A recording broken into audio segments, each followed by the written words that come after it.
Hello friends, आज मैं आपको पढ़ाने वाला हूं मार्च 2023 का प्रतियोगिता दर्पण का सार संग्रह, जिसका मैं फुल डिस्कशन करवाऊंगा। तो आप लोग वीडियो को लास्ट तक देखना और मैं कुछ नया सिखाऊंगा। ये मेरा यूट्यूब चैनल है फोकस एग्ज़ाम तक। अगर आपको वीडियो अच्छा लगता है तो इसको लाइक, शेयर एंड सब्सक्राइब जरूर कीजिएगा। और ये ऑल एग्ज़ाम के लिए बहुत ही इम्पोर्टेंट है, तो इसको आइए हम लोग कवर करते हैं। इसमें देखिए आपको सारा सब्जेक्ट देखने को मिलेगा। तो हम अभी जो कवर करेंगे भारतीय इतिहास और संस्कृति को कवर करेंगे। तो आइए पहला क्वेश्चन देखते हैं। वर्ण व्यवस्था से संबंधित पुरुष सूक्त मूलतः कहाँ पाया जाता है? तो पुरुष सूक्त का जो वर्णन मिलता है आपको ऋग्वेद में मिलता है। तो आइए ऋग्वेद से जुड़कर देखते हैं क्या क्या क्वेश्चन आपके एग्जाम में पूछा जा सकता है। देखिए आपके एग्जाम में ऋग्वेद से बहुत सारे प्रश्न देखने को मिलेगा। देखिए ऋग्वेद, पहला क्वेश्चन जो देखो ऋग्वेद से क्या मूल पूछा जाता है? तो ये सबसे प्राचीन वेद है, सबको पता होगा, ठीक है। दूसरा नंबर क्वेश्चन इससे ये पूछा जाता है कि ऋग्वेद के ऋचाओं को पढ़ने वालों को आपको होत्र बोला जाता है। इसको एग्जाम में बहुत बार क्वेश्चन पूछा है, ठीक है। ऋग्वेद में ऋचाओं को पढ़ने वालों को क्या बोला जाता है? होत्र बोला जाता है। तीसरा नंबर आपको देखता मिलता है कि ऋग्वेद के तीसरे मंडल में आपको गायत्री मंत्र का चर्चा मिलता है। तो ये भी एग्जाम में बहुत बार पूछा जाता है। देखिए चौथा नंबर क्वेश्चन इससे ये भी पूछा जाता है कि देखिए 9वें मंडल में भाई सोम देवता का उल्लेख मिलता है, ठीक है। सोम देवता का उल्लेख मिलता है, तो इसको भी आपको पता होना चाहिए। पांचवा नंबर पॉइंट हम देखते हैं कि देखिए ऋग्वेद के 10वें मंडल में 4 वर्ण का उल्लेख मिलता है, ठीक है। 4 वर्ण का उल्लेख मिलता है। कौन कौन सा वर्ण हो जाएगा? तो आपको ब्राह्मण हो जाएगा, क्षत्रिय हो जाएगा, वैश्य हो जाएगा और शूद्र हो जाएगा, ठीक है। छठवां नंबर में देखिए गोत्र शब्द का भी उल्लेख सबसे पहले आपको ऋग्वेद में ही मिलता है, तो इसको भी आप याद रखना। एक क्वेश्चन और भी पूछा जाता है यहाँ से भाई, इस वेद में गाय के लिए अधन्य शब्द का यूज हुआ है, तो इसको आप लोग याद रखिएगा। देखिए एक बार मैं जल्दी में रिवीजन करता हूँ। आपको पता है ऋग्वेद सबसे प्राचीन वेद है, ये मैं बता ही चुका हूँ, ठीक है। और आपका इस वेद में ऋचाओं को पढ़ने वालों को होत्र बोला जाता है, ये भी बता दिया हूँ। और इस वेद में तीसरे मंडल में, ठीक है, तीसरे मंडल में आपको गायत्री मंत्र का उल्लेख मिलता है। और आपके 9वें मंडल में सोम देवता का उल्लेख मिलता है। और 10वें मंडल में आपको, ठीक है, 4 वर्ण का वर्णन मिलता है, ठीक है। और इसमें आपको पता है कि गोत्र शब्द का इस्तेमाल जो आपको ऋग्वेद में ही किया गया था। और इस वेद में आपको गाय के लिए अधन्य शब्द का इस्तेमाल किया गया है। तो आइए अब दूसरा क्वेश्चन को हम डिस्कशन करवाएंगे। एक सेकंड। देखिए दूसरा नंबर क्वेश्चन है, वैदिक साहित्य का सही कर्म है? तो आपको पता है वैदिक संहिताएं हैं, ब्राह्मण है, आरण्यक है और उपनिषद है। तो ये चारों आपको वैदिक साहित्य दिया गया है, चारों को आपको इसको याद रखना और सीरियल नंबर से ही याद रखना। ये सुमेलित करने के लिए क्वेश्चन सेट किया जाता है। देखिए तीसरा नंबर भी क्वेश्चन अच्छा है। महाजनपद युग के 16 महाजनपदों का नाम बौद्ध साहित्य में प्रायः उल्लेखित मिलता है। सबको पता है 16 महाजनपद का उल्लेख आपको है महाजनपद युग में मिलता है। उनमें से किन जनपदों का नाम पाणिनि की अष्टधाई में उल्लेखित है? देखिए पाणिनि का जो पुस्तक है अष्टधाई में क्या क्या आपको उल्लेख किया गया है जनपद का, ये पूछ रहा है। बहुत अच्छा क्वेश्चन है। तो इसमें आपको मगध देखने को मिलेगा, अस्मक देखने को मिलेगा और कम्बोज देखने को मिलेगा। तो आपको ये तीनों याद रखना है। यहाँ से देखिए 3 पॉइंट है, ठीक है, तीनों आप याद रखना। एक तो पाणिनि के द्वारा कौन सा पुस्तक लिखा गया है? तो अष्टधाई। अष्टधाई में कितने जनपदों का उल्लेख मिलता है? तो 3 जनपद का उल्लेख मिलता है, मगध, अस्मक और कम्बोज। मगध जो होता है आपको पता है सबसे शक्तिशाली महाजनपद होता है। तो आइए इसको हम विस्तार से थोड़ा सा आपको बताते हैं। देखिए 16 महाजनपद का जो उल्लेख है भैया, देखो सबसे पहले कहाँ कहाँ मिलता है? तो एक तो आपको मिलता है बौद्ध साहित्य में, ठीक है, बौद्ध साहित्य में, और एक मिलता है जैन साहित्य में। जैन साहित्य में देखिए आपको बौद्ध साहित्य के किस पुस्तक में मिलता है, ये एग्जाम में पूछा जाता है। तो ये आपको मिलता है अंगुत्तर निकाय में, अंगुत्तर निकाय में मिलता है, ठीक है। और इसमें आपको जैन साहित्य में भगवती सूत्र में मिलता है, भगवती सूत्र में मिलता है। तो ये इंपॉर्टेंट है, बहुत बार एग्जाम में पूछा गया है। अब देखो भाई 16 महाजनपद तो होता है। 16 महाजनपद में देखो 16 महाजनपद में 3 महाजनपद आपको बिहार में देखने को मिलता है। कितने जनपद? 3 आपको बिहार में मिलता है। कौन? तो एक हो जाता है अंग, एक मगध और एक आपका बज्जी, ठीक है। तो इसमें आपको पहले भी बता चुका है जो मगध होता है सब 16 महाजनपदों में मगध जो होता है सबसे शक्तिशाली होता है, ठीक है। तो ये जनपद होता है 16 महाजनपदों में मगध जो होता है सबसे शक्तिशाली महाजनपद होता है। तो ये भी एग्जाम में पूछा जाता है। और देखिए दक्षिण भारत वाला पूछा जाता है एग्जाम में। दक्षिण भारत में देखो एक गो महाजनपद था, वो कौन था, नाम उसका अस्मक। क्या नाम था उसका, अस्मक। तो अस्मक याद रखना, ये आपको आंध्र प्रदेश में पड़ता है जो कि गोदावरी नदी किनारे स्थित है। इसके अलावा देखिए भैया दो गो जो आपको मिलता है विदेश में मिलता है, विदेश बोले तो पाकिस्तान में मिलता है, ठीक है। पाकिस्तान में कौन कौन सा आपको देखने को मिलेगा, तो एक मिलता है देखो आपको गंधार मिलता है, ठीक है। गंधार जिसका राजधानी आपको पता है तहसीला है, ठीक है। यहाँ तहसीला विश्वविद्यालय भी है। और दूसरा जो आपको मिलता है कम्बोज, कम्बोज, ठीक है। कम्बोज की राजधानी आपको पता है हाटक है। तो ये 3-4 पॉइंट है यहाँ से आपके एग्जाम में पूछा जाता है, तो इसको आपको याद रखना। एक तो तहसीला विश्वविद्यालय भी था जो राजा दक्ष इसको भी बनाया था। और एक अगर बिहार आते हैं तो ये आपको मिल जाएगा नालंदा, जिसको कुमारगुप्त प्रथम बनाया था। तो इसको आप याद रखना।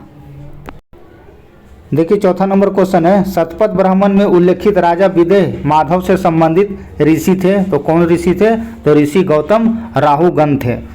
मैत्रेय संहिता का संबंध किस में मिलता है, तो आपको ये यजुर्वेद में मिलता है। देखो यजुर्वेद से क्या क्वेश्चन आपसे एग्जाम में पूछा जाता है, तो ये भैया गद और प्लस पद वाला वेद है, ठीक है। पद वाला वेद है, इसको याद रखना, हमेशा पूछा जाता है। यजुर्वेद हो गया, तो अगला एक और देख लो, तो सामवेद देख लो। सामवेद में क्या है, तो ये गायन से रिलेटेड है, गाना बजाना। और एगो बच गया आपका अथर्ववेद। अथर्ववेद में क्या मिलेगा, तो आपको पता है जादू टोना इसमें देखने को मिलता है। अथर्ववेद से देखो क्वेश्चन और पूछा था, ये सबसे बाद का वेद है। सबसे पुराना तो आपका हो गया ऋग्वेद, ठीक है। लेकिन सबसे बाद वाला आपके एग्जाम में पूछ दिया जाए तो सबसे बाद वाला आपका जो वेद होगा अथर्ववेद होगा, ठीक है। कोरिलेट करके पढ़िए, आपको ज़्यादा याद रहेगा एग्जाम में, और कंसेप्ट भी क्लियर होना चाहिए। देखिए छठा नंबर क्वेश्चन है, उत्तर वैदिक काल में किन राज्यों को आर्य संस्कृति का धूर समझा जाता था। देखिए आर्य संस्कृति का जो धूर समझा जाता था वो कुरु और पंचाल को समझा जाता था। ये भी क्वेश्चन पूछा है आपके एग्जाम में। देखिए 7वां नंबर क्वेश्चन, अलाउद्दीन खिलजी ने 1296 ईस्वी में देवगिरी पर आक्रमण किया। उस समय वहाँ का शासक रामचंद्र देव था। तो वो किस वंश से रिलेटेड है, तो ये यादव वंश से रिलेटेड है। देखो मैं अपने वीडियो में अलाउद्दीन खिलजी के बारे में बहुत पहले भी चर्चा कर चुका हूँ, ठीक है।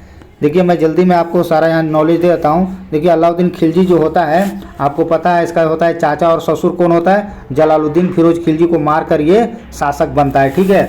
और ये जो आपका बलबन के द्वारा जो लाल महल जो बनाया था इसने, एक सेकंड, लाल महल जो बनाया था उसी में ये अपना राज्याभिषेक करता है। और ये अपने जो ससुर को जो मारता है तो उसी के परिप्रेक्ष्य में अपने आप को ये घोषणा कर देता है कि भैया हम द्वितीय सिकंदर हैं। तो इसीलिए इसको सिकंदर-ए-सानी भी बोला जाता है, सिकंदर-ए-सानी, ठीक है। या द्वितीय सिकंदर या अलेक्जेंडर भी इसको बोला गया है, ठीक है। तो आप लोग इसको याद रखना। देखिए अलाउद्दीन खिलजी के समय में सबसे ज़्यादा मंगोल आक्रमण हुआ है। तो ये भी एग्जाम में पूछा जाता है कि मंगोल आक्रमण सबसे ज़्यादा किसके समय में हुआ है, तो ये अलाउद्दीन खिलजी के समय में हुआ है। तो ये भी इसको आप लोग याद रखना। देखो यहाँ से क्वेश्चन और पूछा जाता है एग्जाम में। देखो ये राम रायन का जो उपाधि था भाई, देखो इंपॉर्टेंट है, ये राम रायन का उपाधि किसको दिया था अलाउद्दीन खिलजी, तो ये रामचंद्र देव को दिया था। किसको दिया था, रामचंद्र देव को दिया था। ये बहुत इंपॉर्टेंट है एग्जाम के लिए, ठीक है। इसके पास पता है आपको विशाल सेना होता था, विशाल सेना होता है, ठीक है। देखिए क्वेश्चन ये इंपॉर्टेंट है, ये इस बार बता देता हूँ। अलाउद्दीन खिलजी जो पहला शासक था जिसने भूमि की पैमाइश करवाया था, ठीक है, भूमि की पैमाइश, तो ये भी आपको याद होना चाहिए, ठीक है। और देखिए इसने भैया सिरी का किला बनाया था।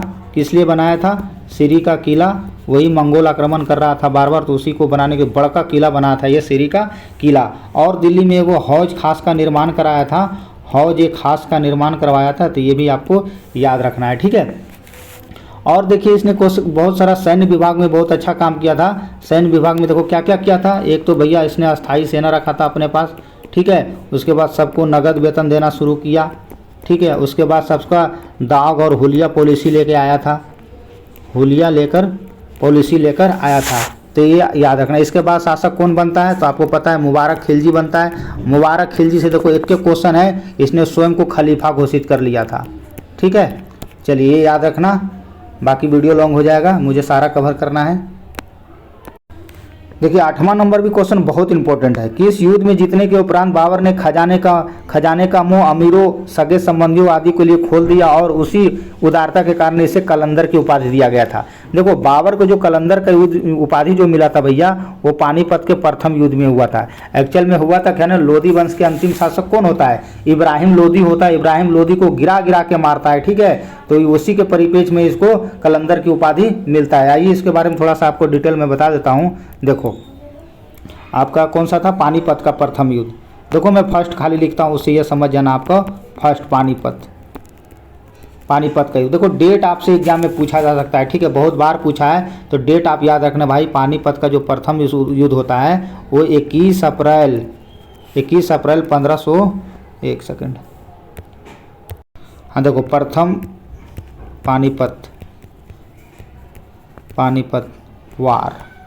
देखो प्रथम पानीपत युद्ध कब होता है, तो ये 21 अप्रैल, डेट याद रखना दोस्त, ठीक है, 1526। किसके किसके बीच होता है, तो एक तरफ आपको रहेगा बाबर और एक तरफ रहेगा आपको इब्राहिम लोधी,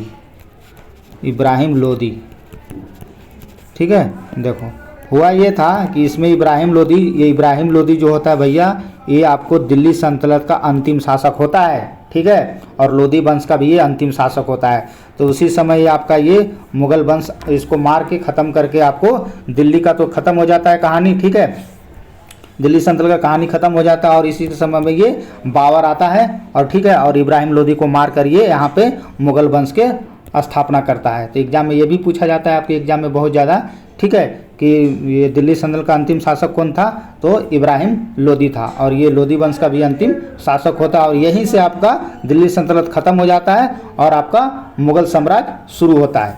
चलिए, तो इसको आप याद रखना, इसमें बाबर जीत गया था। डेट याद रखना आपका 21 अप्रैल, ठीक है, 21 अप्रैल 1526 जीता बाबर, हारा इब्राहिम लोधी।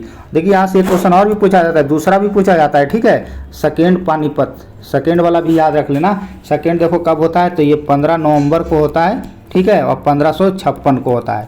इसमें देखो जीतता कौन है, तो देखो अकबर और प्लस हेमू। देखो मैं शॉर्ट में लिखता हूँ, हेमू को देखो बोला जाता है, पता क्या बोला जाता है हेमू का पूरा नाम होता है आपका हेमचंद्र विक्रमादित्य, ठीक है। तो इसमें भैया अकबर जीत जाता है, हेमू इसमें हार जाता है, ठीक है। एक युद्ध और होता है, देखो तीसरा युद्ध होता है, तीनों तो कोई इसलिए मैं बता दे रहा हूँ। थर्ड पानीपत ये होता है आपको 14 जनवरी 1761, ये याद रखना, 14 जनवरी 1761। इसमें अब्दाली, अहमद शाह अब्दाली प्लस मराठा के बीच में होता है, ठीक है, जिसमें से अब्दाली जीत जाता है और मराठा हार जाता है। तो तीनों युद्ध को आप लोग याद रखना। देखिए अगला क्वेश्चन क्या कर रहा है, अकबर के शासनकाल में महाभारत को फारसी भाषा में अनुवाद किया गया था, उसका नाम किस नाम से जाना जाता है, तो देखो रज्मनामा के नाम से जाना जाता था। देखो इसने किया किसने था, ये एग्जाम में पूछा जाता है कि महाभारत को फारसी में बदायूं, ठीक है, बदायूं जो होता है आपको महाभारत को फारसी में अनुवाद करता है, बाद में ये रज्मनामा के नाम से फेमस हो जाता है। देखिए 10वां नंबर क्वेश्चन क्या कर रहा है, साकी मुस्तईद खान की रचना मासीर ए आलमगिरी को किसने मुगल राज का गजेटियर घोषित कर दिया था, तो इसने गजेटियर की संज्ञा किसने दिया था, तो ये जादूनाथ सरकार ने गजेटियर की उपाधि दिया था, ये भी इम्पोर्टेंट है।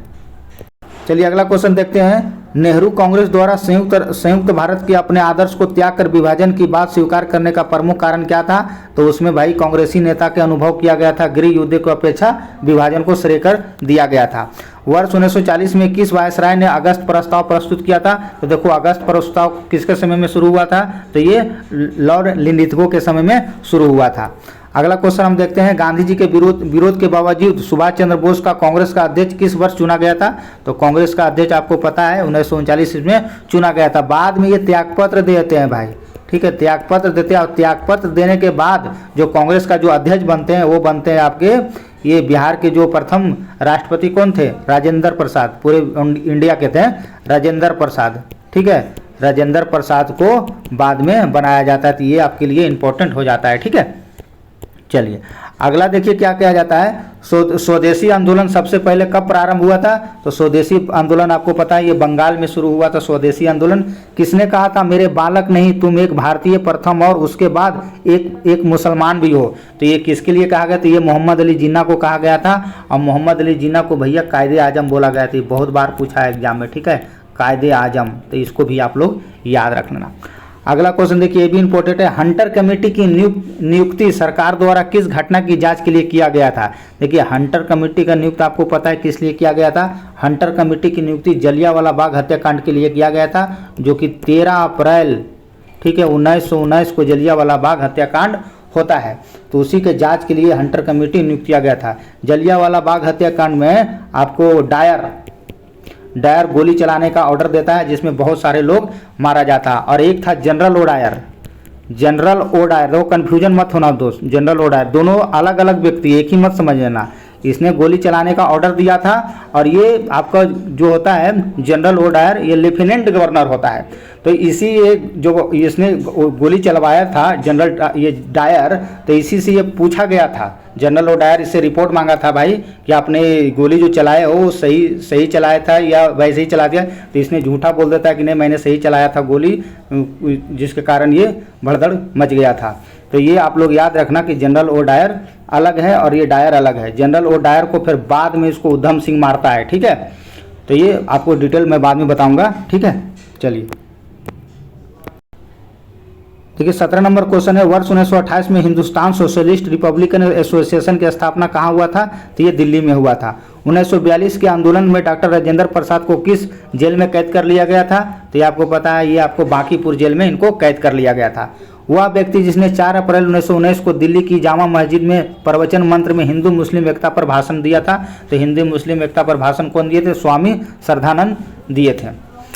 समय आ गया है कि जब सम्मान हित हमारी शर्म को अपमान के अपने असंगत संदर्भ में चमक रहे हो, और मैं अपनी ओर से सभी, देखिए अगला क्या लाइन क्या है, सभी विशिष्ट उपाधियों से वंचित होकर अपने उन देशवासियों के साथ खड़ा होना चाहता हूं, और अपनी कथा कथित नग्नता के लिए अधोपति झेलने वाली है, जो मनुष्य की उपयुक्त नहीं है। तो ऐसा देखिए, लाइन जो बोले थे ना, ये सारा जो कथन जो दिए थे, ये सब पूरे ये रविन्द्रनाथ टैगोर दिए थे।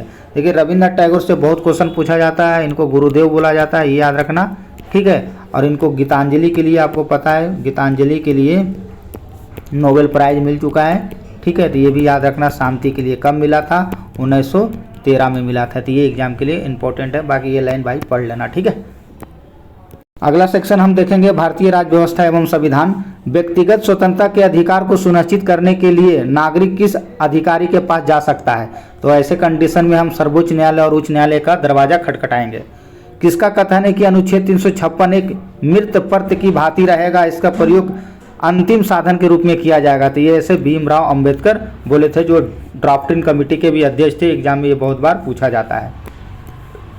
अगला क्वेश्चन देखिए क्या करा है, केंद्र शासित प्रदेश लक्षद्वीप के न्यायिक क्षेत्र का कौन सा न्यायालय काम करता है? तो ये आपको काम करेगा Kerala high court. Supreme court के मुख्य न्यायाधीश के रूप में कार्य करने के लिए व्यक्ति को उच्चतम न्यायालय में कम से कम कितने वर्ष का कार्य करना? तो ये 10 वर्ष तक आपको अनुभव होना चाहिए। किस प्रकार के विधेयक पर राष्ट्रपति को अनिवार्य रूप से बिना पुनर्विचार हेतु भेजे हस्ताक्षर करने पड़ते हैं? तो ये वित्त विधेयक पर। अगला देखिए क्या करा है, भारत का संविधान भारत के सुप्रीम कोर्ट को केंद्र और राज्यों के बीच विवादों को निर्णय के क्षेत्र के लेने का अधिकार किसको पता है? तो ये आपको किसको दिया? वास्तविक न्यायाधिकार को दिया जाता है। अनुच्छेद 123 किससे रिलेटेड है? तो ये राष्ट्रपति के अध्यादेश से रिलेटेड है। अनुच्छेद 123 इंपॉर्टेंट है। राष्ट्रपति किस सूची के विषय पर अध्यादेश जारी नहीं कर सकता है? तो राज्य की सूची पर अध्यादेश नहीं जारी करता है। भारतीय संविधान में संशोधन का प्रस्ताव, देखो संशोधन की प्रक्रिया किस देश से लिया गया है? तो ये दक्षिण अफ्रीका से लिया गया है। राष्ट्रीय एकता परिषद का अध्यक्ष कौन होता है? तो राष्ट्रीय एकता परिषद का अध्यक्ष कौन होता है? तो ये प्रधानमंत्री होता है राष्ट्रीय एकता परिषद का अध्यक्ष। अब देखिए हम ज्योग्राफी को कवर करेंगे। कौन सा ग्रह आकार और दरमियान में समानता के कारण पृथ्वी के बहन ग्रह के रूप में कहा जाता है? तो पृथ्वी का बहन किसे कहा जाता है? शुक्र को कहा जाता है। कौन सा ग्रह अपने घने बादल के आवरण से घिरा हुआ है, इसीलिए इसे बिल्ड प्लैनेट या घुमा हुआ ग्रह के नाम से जाना जाता है? देखो भैया, बिल्ड प्लैनेट और घुमा हुआ ग्रह किसे कहा जाता है? तो शुक्र को कहा जाता है। Kilauea, mount Rainier, mount Shasta, mount Hood, 3 सीपर्ड और येलो स्टोन ज्वालामुखी, ये सब देखो ये याद रखिए, ये बहुत बार पूछा है। येलो स्टोन ज्वालामुखी ये सब कहाँ मिलेगा? सब आपको संयुक्त राज्य अमेरिका में मिलेगा। कौन सा महासागर एस आकृति का है? तो ये अटलांटिक महासागर जो है एस आकृति का है।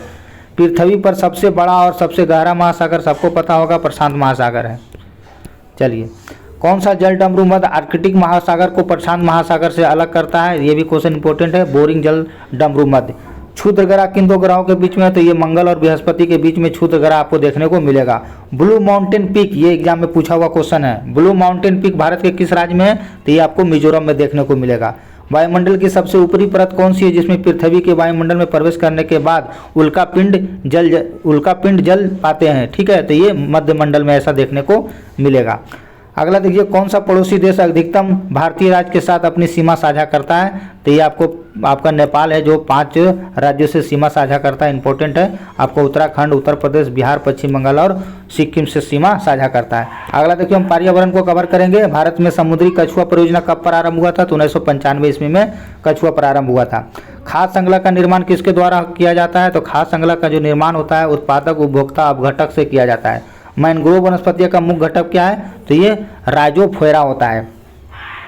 ये सब एग्जाम में देखो कम पूछता है। कन्वर्सेशन ऑफ बायोलॉजिकल डाइवर्सिटी कब और कहाँ हस्ताक्षर हुआ था? तो 5 जून 1992 रियो द जेनेरो में शुरू हुआ था। ठीक है, देखिए ये वन्य जीव वाला देखो एग्जाम में बहुत बार कभी पूछा गया है। भारत में कौन सा अधिनियम वन्य जीवों संरक्षण से प्रदान करता है? तो वन्य जीव संरक्षण अधिनियम 1972, याद रखना, हमेशा पूछा जाता है। कौन वायु प्रदूषण ऑक्सीजन की अपेक्षा अधिक शीघ्रता से रक्त में हीमोग्लोबिन में धूल जम जाता है? तो ये कार्बन मोनोऑक्साइड। देखिए ग्रीन मफलर, ठीक है, किससे रिलेटेड है? तो ग्रीन मफलर भैया चर्चा में रहा, ये ध्वनि से रिलेटेड है। अब हम इकोनॉमिक्स को कवर करेंगे।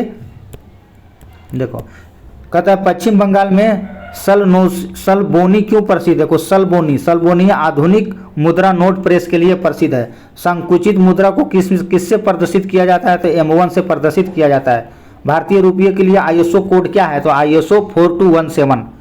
खाद्य एवं ग्रामीण औद्योगिक आयोग कौन सी पंचवर्षीय योजना में शुरू हुआ था? तो ये द्वितीय पंचवर्षीय योजना में शुरू हुआ था।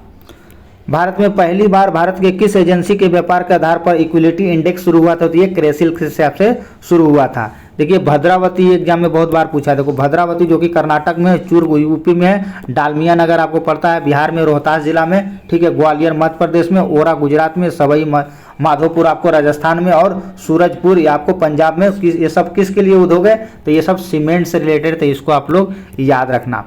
अच्छा, शून्य आधारित बजट के प्रतिपादक कौन थे? देखो एग्जाम में इंपॉर्टेंट है क्वेश्चन है। शून्य आधारित बजट के प्रतिपादक जो थे आपको पीटर पार्कर थे। राजकोषीय घाटा क्या होता है? तो ये आपको ब्याज भुगतान होता है। ठीक है, और ये समेकित कोष क्या होता है? तो यह भारत सरकार का वह कोष है जिसमें सरकार की समस्त राजस्व प्राप्तियां, सरकार द्वारा जारी किए गए ट्रेजरी बिल के वसूले गए ऋण आदि को इसमें शामिल किया जाता है। चलिए अगला देखिए, साइंस का क्वेश्चन है।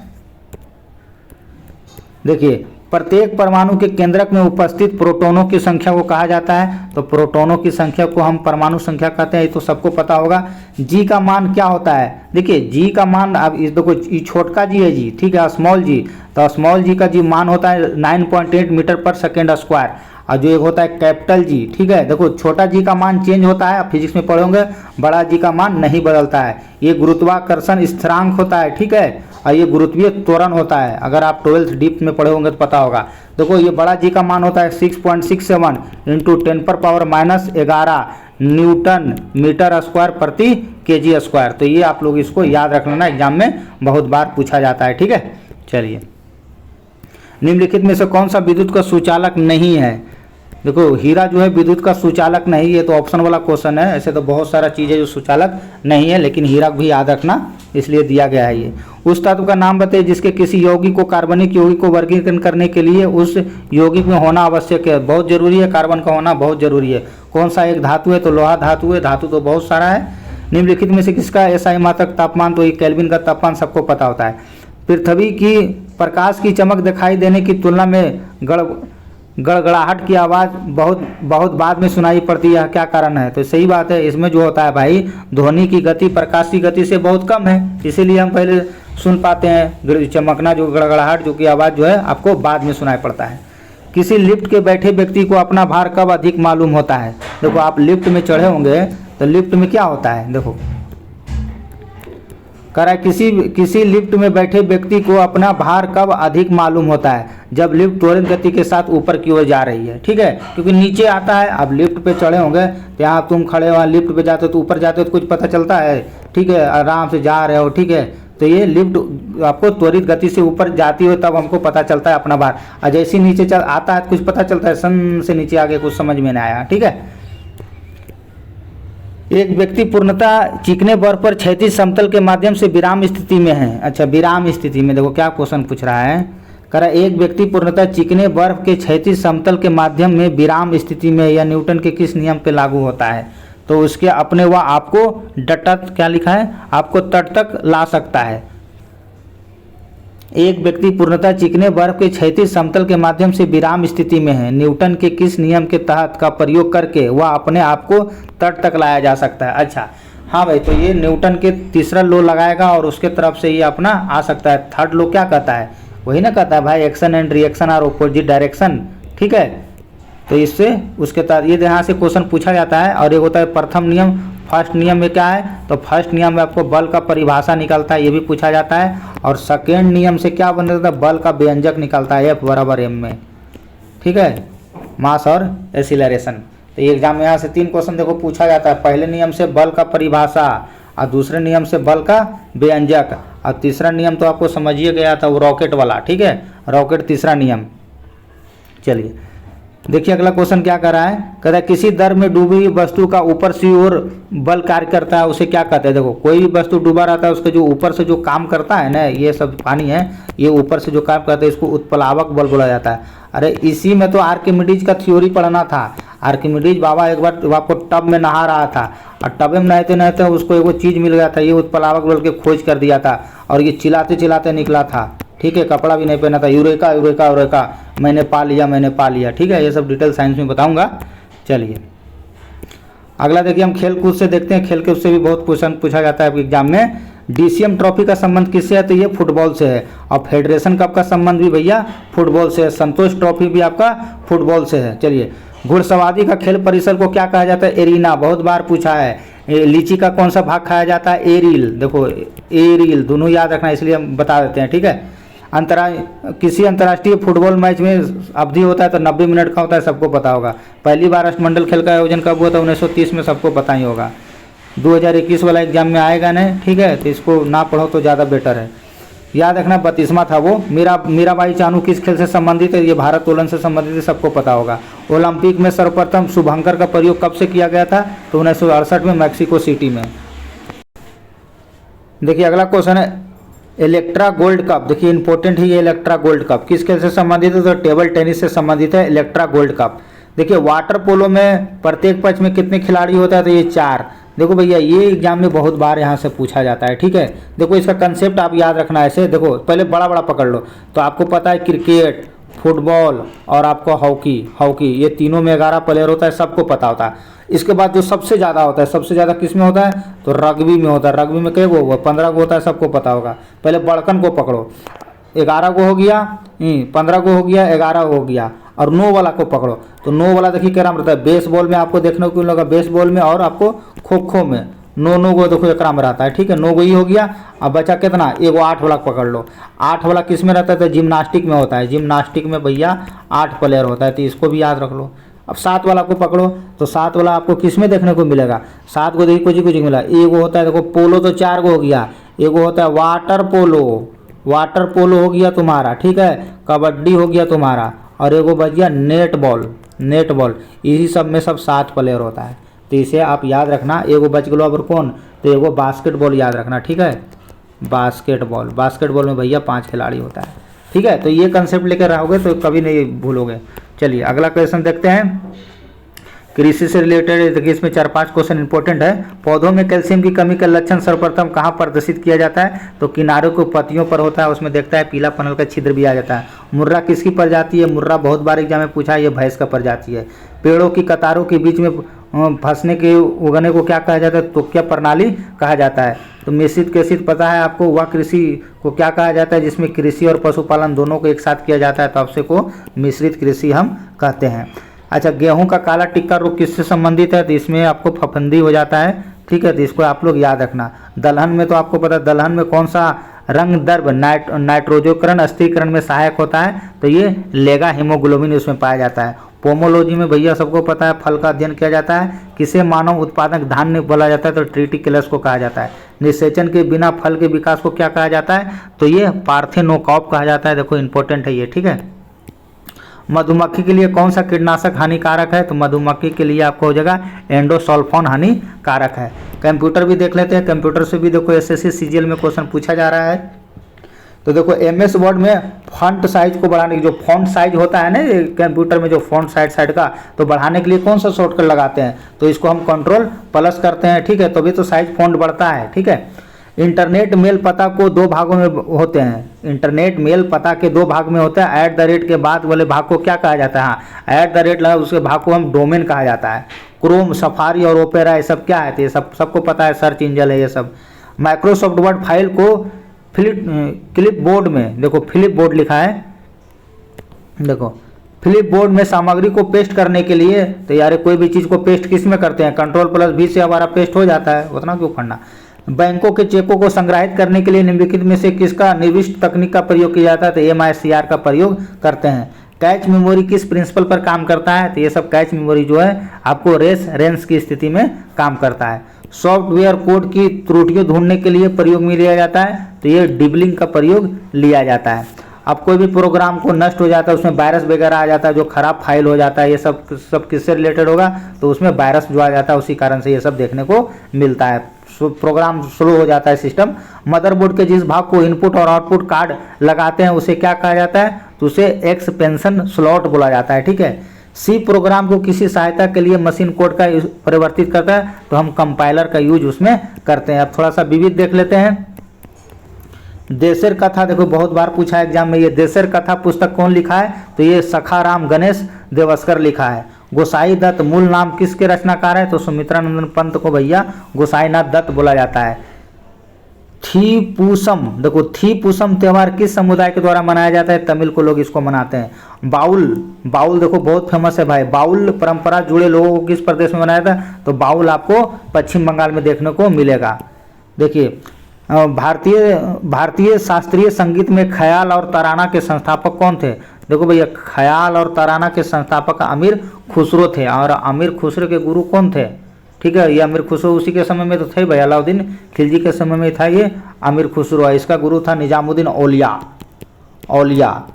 बताऊंगा जब अलाउद्दीन खिलजी फरमान जारी करता है, निजामुद्दीन औलिया को अपने बुलाता है, ठीक है। लेकिन देखो पढ़ाई का हर जगह वैल्यू है, औलिया जाता नहीं है उसके दरबार में, ठीक है। चलिए ये सब बाद में होगा, देखते हैं अगला क्वेश्चन। देखिए वेदांत सत्यनारायण किस नृत्य से सर्वश्रेष्ठ गुरु माने जाते हैं? देखिए ये वेदांत सत्यनारायण जो थे ये कुचिपुड़ी से रिलेटेड है। कुचिपुड़ी कहाँ के हैं? तो ये आंध्र प्रदेश के लोक नृत्य है। दारा सिकों ने किस सूफी संत के सिलसिले को अपनाया था? तो ये कादरी को अपनाया था।